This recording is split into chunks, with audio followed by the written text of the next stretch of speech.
warahmatullahi wabarakatuh. Hai, perkenalkan, nama saya Iswan Abdul Hamdani. Tempat tanggal lahir saya, Bandung, 15 Januari 2001. Hobi saya membaca buku-buku sejarah Islam dan bermain catur. Cita-cita saya ingin menjadi guru PAI atau Ustadz. Saya kuliah di Universitas Islam Nusantara atau UNINUS. Saya anak pertama dari 2 bersaudara. Saya di sini ingin menceritakan tentang masa lalu saya yang sampai sekarang masa lalu saya itu terngiang-ngiang terus di pikiran saya. Bahkan saya sendiri sekarang mengalaminya terus-menerus. Jadi awal ceritanya waktu itu saya berumur 4 tahun. Walaupun saya waktu itu masih kecil, tapi alhamdulillah saya sudah bisa mengingat kejadian flashback di masa lalu saya. Awal mula ceritanya, waktu itu saya terkena penyakit panas yang menyebabkan mata kanan saya menjadi buta. Sehingga pas saya masuk SD, SMP, dan SMA, saya hanya bisa melihat dengan satu mata, yaitu mata kiri, dikarenakan mata kanan saya sudah total. Pas saya berumur 7 tahun, lebih tepatnya kelas 2 SD, kedua orang tua saya itu bercerai, yang mengakibatkan keluarga kami terpecah belah. Akhirnya ayah pulang ke kampung halamannya, adik saya dibawa sama bude saya, ibu saya pergi merantau atau menjadi TKW. Waktu itu saya diambil sama bibi, atau lebih tepatnya adik kandung bapak, yang selalu merawat saya dari kecil. Sejak kejadian dari itu, bibilah yang selalu mengkhawatirkanku jika saya lama tidak pulang ke rumah, selalu memarahiku jika aku ada salah, selalu menghiburku jika aku bersedih. Maka aku sering berkata kepada bibiku, "Bi, kapan ya mama pulang? Bi, kapan ya mama pulang?" Terus bibi sering berkata, "Wan, ibu kamu ntar tahun depan pulang. War, ntar ibu kamu tahun depan pulang." Sehingga udah pas kejadian hari itu saya hampir lupa sama ibu saya, dikarenakan ibu saya lama tak kunjung pulang, dan tak lama saya mendapatkan kabar sama sekali. Jadi sejak ibu saya pergi merantau, saya tidak pernah mendapatkan kabar apapun sedikit pun. Jadi pas kejadian itu saya selalu curhat sama bibi saya, "Bi, kenapa ya keluarga saya gini. Terus bibi berkata, "Ini mungkin udah takdir bagi kita harus menjalani aja dengan sabar." Maka sejak dari itu bibilah yang selalu mengkhawatirkanku, menghiburku, dan menegurku jika aku salah. Maka setiap ada teman-teman aku yang bertanya, atau guruku yang bertanya, "Wan, ibu kamu siapa?" "Ibuku adalah bibiku." Kenapa aku bilang begitu? Karena bibiku adalah ibuku setelah ibuku. Pas saya menginjak 12 tahun atau lebih tepatnya kelas 6 SD, akhirnya saya mendapatkan kabar bahwa ibu saya 1,5 tahun lagi akan pulang. Berarti jika 1,5 tahun lagi ibu saya pulang, berarti saya menginjak kelas 2 SMP. Jadi pas waktu itu ibu saya bilang pada saya, "Wan, kamu nanti sekolah mau kemana dilanjutnya? Ke SMP-nya mau kemana? Mau ke negeri atau mau pesantren?" Terus saya bilang, "Mah, kalau saya ke negeri nggak mau karena nggak suka. Terus kalau di pesantren saya juga nggak mau karena saya sudah aktif di kampung saya. Jadi saya lebih baik sekolah di MTS Al-Muhajirin saja. Lagi pula dari rumah kan dekat, harus jalan kaki, gak usah naik mobil, gak usah naik motor. Jadi cuman jalan kaki beberapa menit akhirnya bisa nyampai." Karena kan waktu itu saya tidak mau pesantren dan tidak mau pergi ke negeri, ya udah akhirnya saya sekolah di sana. Terus ibu saya bilang begini, "Udah aja lah, kamu mah jangan ke MTS, udahlah ke negeri aja. Mama pengen kamu menjadi dokter." Terus saya bilang gini, "Mah, aku mah lebih suka menjadi guru, apalagi menjadi guru PAI. Tidak ingin menjadi dokter. Memang menjadi dokter juga pekerjaan yang mulia, tapi saya lebih suka menjadi guru PAI." Pada akhirnya ya udah, mama bilang, "Kamu sekolah aja yang benar, kejarlah cita-citamu." Terus iya mah, akhirnya saya masuk ke MTS Al-Muhajirin. Pas saya menginjak usia kurang lebihnya 13 tahun atau 14 tahun, akhirnya ibu saya pun pulang dari TKW. Saat mendengar ibu saya pulang, kemudian saya ingin memberitahu bibi saya, Bi, bahwa mama udah pulang dari TKW. Terus bibi saya bilang, jadi sekarang mah kamu akan pergi meninggalkan bibi ya. Saat itu pun aku bingung gitu, ingin tinggal bersama bibi atau tinggal bersama ibu, karena bibi lah yang berjasa selama ini, yang telah merawatku, memarahiku, menghiburku di saat aku susah atau di saat aku bersedih. Makanya aku bingung harus pergi meninggalkan bibi dan tinggal bersama ibuku atau lebih baik tinggal bersama bibi. Pada akhirnya pun bibi mengalah, ya udah kamu pulang aja dulu ke ibumu, ke rumahmu, itu adalah ibumu. Pada akhirnya pun ya aku menuruti apa kata bibi. Akhirnya aku pun pulang ke rumah dan bertemu ibu saya. 3 bulan kemudian ibu saya pun pergi merantau kembali. Akhirnya pun saya tinggal bersama bibi kembali. Nah, pas kejadian hari itu saya menginjak usia kurang lebihnya 15 tahun atau kelas 3 SMP. Waktu itu guru mengaji saya atau Ustadz Bidin berkata kepada saya, "Wan, di sini kami kekurangan guru dan murid di sini banyak sehingga kami pun tidak sanggup karena saking banyaknya murid dan kekurangan guru. Bagaimanakah? Apakah engkau mau menjadi guru di sini? Dikarenakan menjadi ustadz adalah cita-cita saya. Ya udah, ya Kang, ya saya mau jadi guru di sini." Jadi pas kejadian dari itu, saya alhamdulillah menjadi guru di kampung saya, yaitu menjadi guru mengaji sama guru di madrasah atau disebut MI atau madrasah ibtidaiyah. Jadi dari pas kejadian itu, alhamdulillah saya di dalam hati saya berkata, alhamdulillah cita-cita saya bisa tercapai walaupun belum sepenuhnya tercapai. Pas saya menginjak 16 tahun atau masuk ke SMA Aliyah, ibu saya juga berkata lagi, "Wan, kamu SMA mau kemana? Sekarang sekolah mau ke negeri atau mau pesantren?" "Ma," terus Iswan bilang gini, "Ma, Iswan sekarang udah menjadi guru di kampung saya, di kampung. Jadi kalau misalkan Iswan pergi pesantren, Iswan akan pergi meninggalkan murid-murid di sini." Nah, Iswan tidak mau karena Iswan udah aktif, udah bisa mengajar, alhamdulillah, walaupun Iswan belum sepenuhnya menjadi guru. Terus atau sekarang kata mama itu kan, "Udah aja kamu ke negeri aja kalau gitu untuk menjadi dokter." "Mah, kan Iswan udah bilang kalau Iswan tidak mau menjadi dokter, pengennya menjadi guru gitu." Terus mama saya bilang, "Ya udahlah, mama menuruti apa kemauanku gitu." Akhirnya pun saya masuk ke MA YPI Cikujang atau Madrasah Aliyah Yayasan Pesantren Islam Cikujang. Pas 1 semester di sana, aku mengalami kejadian yang tak pernah terlupakan. Waktu itu saat ingin saya berangkat sekolah, dikarenakan saya udah dewasa dan tidak berpikiran anak kayak anak SD lagi, yaitu kencing di pinggiran jalan atau di tempat-tempat sepi. Saya sudah melupakan kejadian itu. Jadi saat itu saya sudah memakai sepatu, sudah memakai seragam sekolah, mau berangkat ke Aliyah. Tapi dikarenakan saya ingin buang air, terus saya masuk lagi ke kamar mandi karena saya bukan anak SD lagi. Dan waktu itu pun saya ke sekolah suka jalan kaki, tidak naik motor.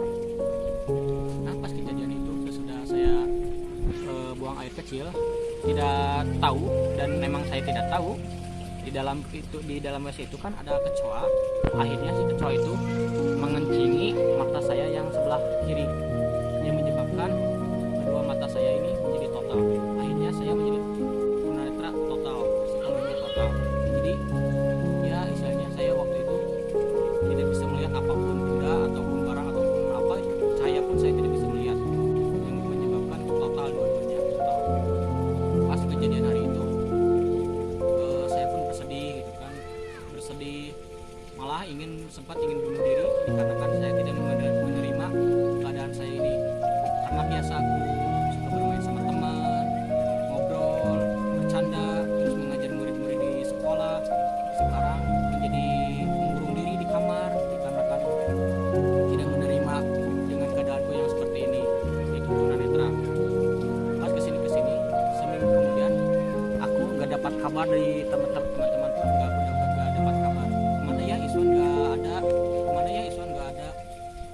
taunya aku udah menjadi tuna total katanya. Mereka teman-temanku pun kaget, oh cenah, kok cenah Ison bisa jadi tuna total, kenapa ya, cenah kan kemarin itu sehat. Terus bilang, mereka pun ya, akhirnya sepakat untuk menjengukku, dan waktu itu pun mereka pun menjenguk ke rumahku dan melihat keadaanku yang waktu itu mataku dua-duanya bengkak dan tidak bisa membuka mata dikarenakan bengkak. Pada akhirnya teman-temanku itu agak sedikit jijik kalau jijik itu, tapi yang lainnya pun ada yang merasa kesian gitu kan melihat kondisiku. Bahkan aku juga curhat kepada teman-temanku, saya lebih baik mati daripada mengalami seperti ini. Tapi kata temanku, janganlah, jalani dulu, ini apa adanya, mungkin ini udah takdir. Terus aku pun dari sana hampir putus asa karena tidak bisa ngapain-ngapain, cuman duduk aja, gak bisa kesana kemari, gak bisa main, gak bisa nonton, gak bisa kesana kemari dikarenakan total tidak bisa melihat. Jadi aku hanya duduk aja, gak bisa ngapa-ngapain. Pada akhirnya pun aku dirujuk ke rumah sakit atau puskesmas, tapi kata dokter di sana saya tidak bisa mengobati mata ade ini. Akhirnya saya dirujuk ke rumah sakit yang lain. Tetap kata dokter juga saya tidak bisa mengobati penyakit ade ini. Pada akhirnya pun saya dirujuk ke rumah sakit Cicendo atau rumah sakit pusat mata. Pada akhirnya sudah saya dirujuk ke rumah sakit Cicendo, kata dokter di sana saya ini dikarenakan tidak bisa melihat karena kedua mata saya ini udah pecah. Bola mata saya ini yang kiri terutama udah pecah dikarenakan saking bahayanya itu racun yang dikeluarkan dari kecoa. Maka dari kejadian itu saya pun akhirnya bersedih gitu, kok saya bisa menjadi seperti ini. Akhirnya pun saya down dari sana, ingin malah sempat ingin bunuh diri. Tapi waktu itu dokter menyarankan, Pak, pada ayah saya bilang, ini kakak, ini ada ini, gak bisa cara lain selain dioperasi. Dan dioperasi pun itu kemungkinannya si kakak gak bisa lihat lagi karena bola matanya udah pecah. Terus ayah saya bilang, ini gak bisa ada cara lainnya dok ya. Terus kata dokternya gak ada, cuman ada dua cara katanya, yaitu pertama mendapatkan donor dari orang yang sudah meninggal. Itu pun kalau cocok, kalau misalkan tidak cocok ya si kakak tetap tidak akan bisa melihat dan biayanya pun agak besar. Satu mata itu kalau nggak salah waktu itu 70 juta.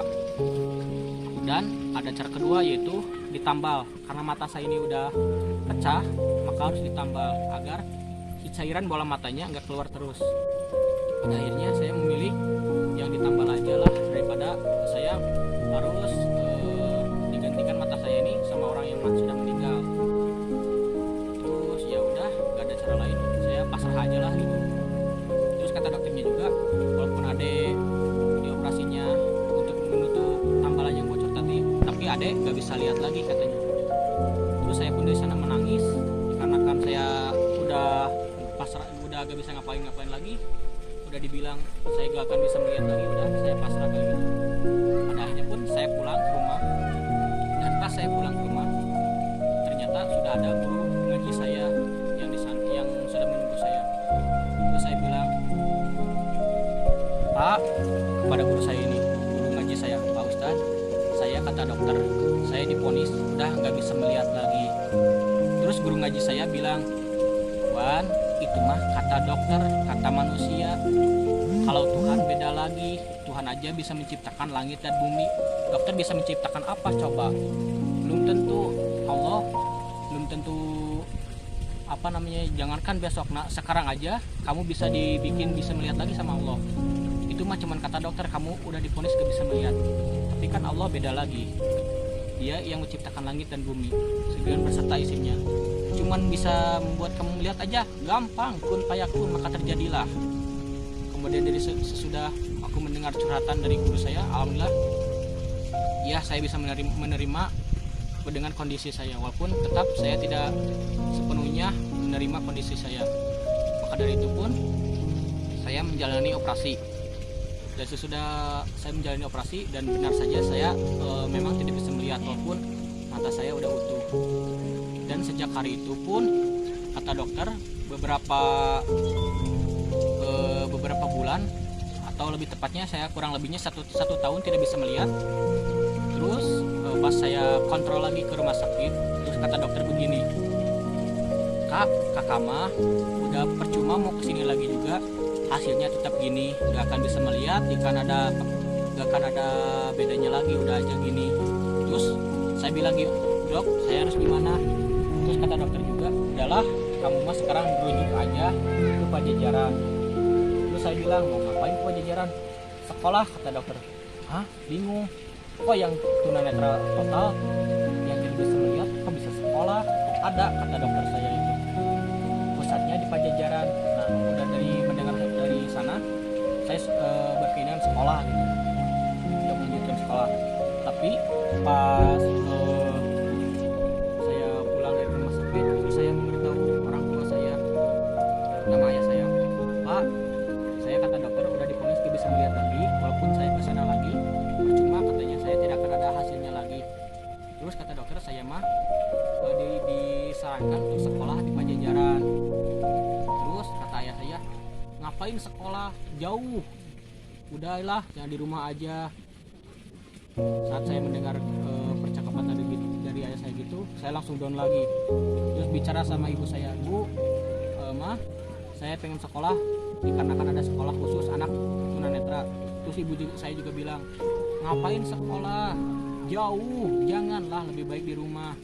Terus saya pun berontak pada ibu saya, ngapain mah, itu saya duduk aja di rumah, kan gak ngapain-ngapain, malah menyusahin orang lain kan di sini juga. Saya harus kesana kesini dibantu orang. Kalau misalkan saya di sekolah kan saya bisa mendapatkan ilmu bermanfaat, mendapatkan teman yang sebaya. Akhirnya pun saya memberontak, dan kedua orang tua saya pun akhirnya mengalah dan mengizinkan saya sekolah, terutama ibu mengizinkan saya sekolah. Tapi ayah tetap tidak menyarankan saya untuk sekolah dikarenakan masih jauh. Pada akhirnya pun saya mendengar kabar ada sekolah SLB di IKS 1 Majalaya. Akhirnya pun saya sekolah di sana. Pas saya sekolah di sana, akhirnya pun saya bisa bertemu dengan guru saya atau wali kelas saya yang selalu mendampingi saya kemanapun aku pergi. Saat saya bilang kepada guru saya, ibu, saya sekolah di sini sama ayah gini, tidak boleh. Terus guru saya pun marah, kok anak yang pengen sekolah kok dilarang sekolah? Ayo sama ibu sekarang kita marahi, ayo kita tegur ayah Iswan. Masa anak pengen sekolah, masa dilarang sekolah? Akhirnya pun sesudah ayah saya ditegur sama guru saya pun, ayah saya akhirnya bisa mengalah akan keinginan saya. Akhirnya pun guru saya pun bilang begini, jika ayah Iswan melarang apapun, bilang aja ke ibu. Ingat, bilang ke ibu, jangan takut, bilang aja ke ibu. Sejak dari itu, aku merasa saya memiliki 3 seorang ibu kandung saya, bibi saya, dan ibu saya, guru saya. Saya seperti memiliki 3 ibu. Sesudah kejadian itu, saat ada acara liburan, acara perlombaan, hanya Bu Dwi yang selalu mendampingiku. Sejak itu, karena saya juga hobinya catur, waktu itu saya mendengar kabar dari kepala sekolah saya, Iswan, kamu bisa bermain catur? Terus kata saya, bisa Bu. Ya udah, nanti kamu ikutan lomba catur ya di Uninus. Hah? Kaget saya, kok yang tidak bisa melihat kok bisa bermain catur? Gimana ya caranya? Terus kepala sekolah saya menyarankan, bisa, ada alatnya ini. Ayo ke ruangan ibu sekarang. Terus kepala sekolah saya menunjukkan, oh kayak gini ya, papan catur tunanetra. Oh iya betul, sekarang tahu ya. Ayo sekarang Iswan berlatih ya bermain catur. Iya Bu, berlatih Bu. Kemudian beberapa bulan kemudian akhirnya pun perlombaan itu pun terjadi, dan waktu itu pun alhamdulillah saya mendapatkan juara 2 lomba catur di Uninus. Akhirnya guru saya pun menjadi bangga, kepala sekolah pun saya jadi bangga karena kerja keras saya ingin menjadi juara. Sesudah itu saat saya menginjak kelas 3 SMA di SMB, terus guru saya bilang, Iswan, kamu otak cerdas, bagus. Lebih baik sekarang kamu mah sesudah lulus di sini kuliah aja di Uninus atau di UPI, ambil jurusan PLB. Hah, Bu, yang tunanetra juga bisa kuliah? Bisa dong, bahkan yang tunanetra juga ada yang jadi dosen, ada yang jadi profesor, ada yang jadi guru PNS. Sekarang mah Iswan udah aja lah daftar ke Uninus atau ke UPI untuk jadi guru atau sekolah atau menjadi mahasiswa di sana. Kemudian, iya Bu, Iswan mau kuliah. Tapi waktu itu ayah saya pun tetap melarang saya untuk kuliah. Pada akhirnya pun saya memberitahu guru saya lagi, Ibu, Iswan dilarang kuliah sama bapak. Akhirnya pun ibu saya pun marah lagi. Ini anak udah pengen kuliah, masa dilarang terus? Terus ayah saya bilang gini, Bu, Ibu kalau mau kuliah kan di sananya kan pertama kan biayanya yang besar. Kedua, di sananya juga mau sama siapa? Kan Iswan tunanetra, nggak bisa ngapa-ngapain. Terus saya bilang aja gini, Pak, yang tunanetra pun cuman bukan Iswan aja di sana, tapi banyak, malah ada ribuan yang lulus dari sana juga. Terus waktu itu ibu saya juga menyarankan, iya Pak, yang tunanetra di sana bukan satu, bahkan ada yang jadi profesor, ada yang jadi dosen, ada yang jadi guru PNS. Udah, Iswan sekarang izinkan aja untuk kuliah. Jika Bapak tidak berkenan mengizinkan lulusan kuliah, ibu yang atau saya yang akan membiayai Iswan kuliah. Maka sejak dari itu pun ayah saya mana mungkin lah istilahnya, mana mungkin orang tua tega membiarkan anaknya telantar. Jadi sejak kejadian itu pun ayah saya mengizinkan saya untuk kuliah, dan yang